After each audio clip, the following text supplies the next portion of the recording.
দেখুন আজকে একটা কচুর লতি আমি বেশ সুন্দর করে মোটা মোটা লতিওয়ালা কচু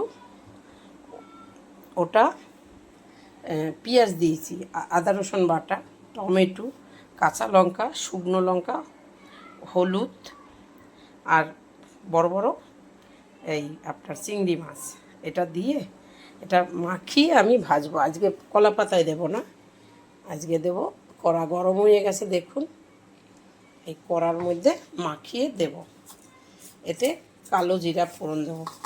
আমি তো আপনাদের কলা পাতায় অনেক কিছুতে দেখিয়েছি, এইভাবে তো করে কখনো দেখাইনি। এটা একবার খেয়ে দেখবেন বা করে, দারুণ হয় এটা। আমি মাখিয়ে নিই এবার।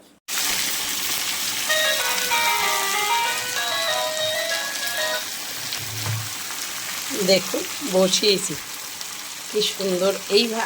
আজকে যেভাবে করছি না, এটা দেখুন একবার হয়ে যাক। আমি এবার থালা দিয়ে ঢাকা দেব, ঢাকা দিয়ে গ্যাস কমিয়ে ভাজবো। দেখুন কি সুন্দর হয়েছে, আর এত সুন্দর গন্ধ বেরিয়েছে বলার মতো না। কলা পাতার থেকেও সুন্দর হয় এটা। এই যে সব গোটা গোটা রয়েছে, একদম গোটা গোটা। দেখুন এবার নামিয়ে দেখাচ্ছি। বন্ধুরা নামিয়েছি, কি দারুণ হয়েছে। আপনি গরম গরম ভাতে মানে মুখে দিলেই এটা এত টেস্ট হবে আপনি ভাবতে পারবেন না। এক থালা ভাত নিমিষে খেয়ে ফেলবেন, এত সুন্দর হয়।